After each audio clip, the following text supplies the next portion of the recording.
पिले माने आज आम जाना षष्ठ श्रेणी प्रथम चैप्टर जोटा कि आमर वर्षा विषय वस्तु रही। तो यही वर्षा विषय वस्तु टी आम आलोचना करवा। तेबे ये वर्षा विषय वस्तुटीर कवि होइछंती किए आमर कवि होइछंती जगन्नाथ दास। कवि होइछंती जगन्नाथ दास। तो प्रथम जगन्नाथ दास के विषय किसी आम जाना।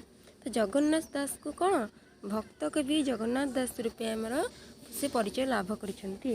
तो जगन्नाथ दास केउठारे आउ केबे जन्म ग्रहण करछंती ताहा आमे जानिबा।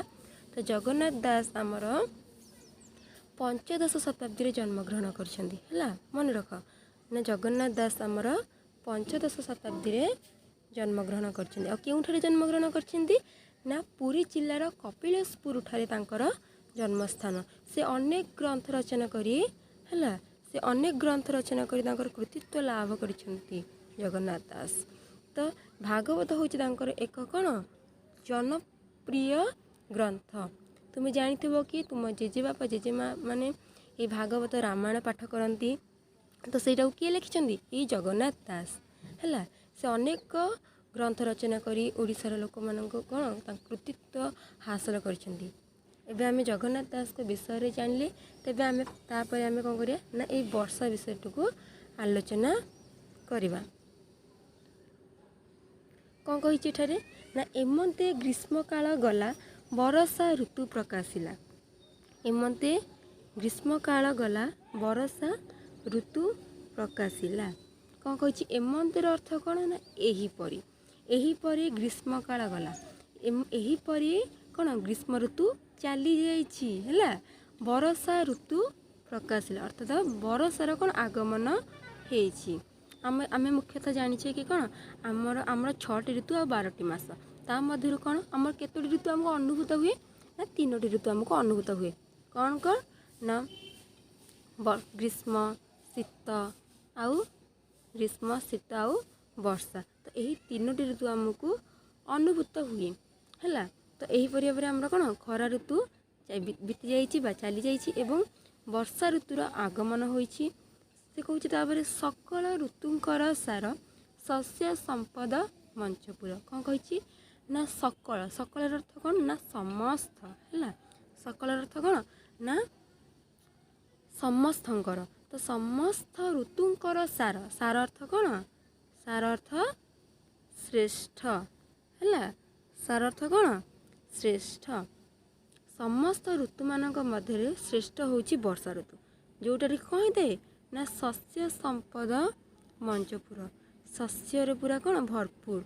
आमर देखि कि जो गुड़ाक पत्र झड़ा जाइए अर्थात मौली जाइए तो से गुड़ाक वर्षा पाई से गुड़ा कौन पूरा चारिआड आमर वर्षा ऋतु ही सबुजिमा देखा जाए है। पत्र वर्षा ऋतु ही सब गचर पत्र कमलिबा आरंभ करता है।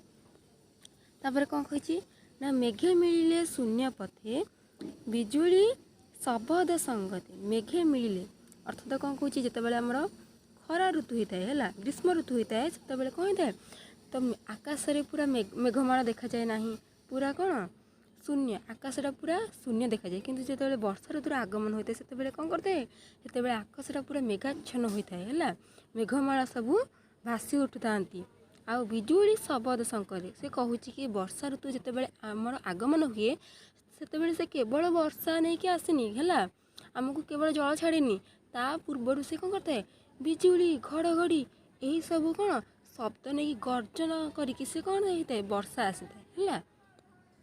तापर कौन कहला महीमंडल दुख चाही जल छाड़िला तोष होई। अर्थात महीमंडल अर्थ कौन महीमंडल अर्थ पृथ्वी है।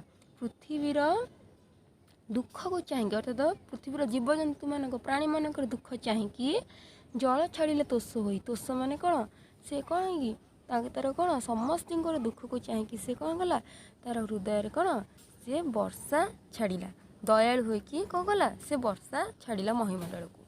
बुझीपाल पिला माने।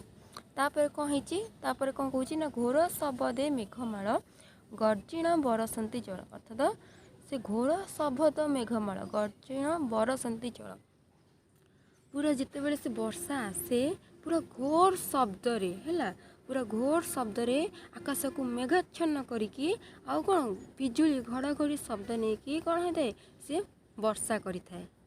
बुझीला पिला माने आमे आज एतिक पढ़िबा आर क्लास रे आमे नेक्स्ट एपिसोड टा आनिबा हला।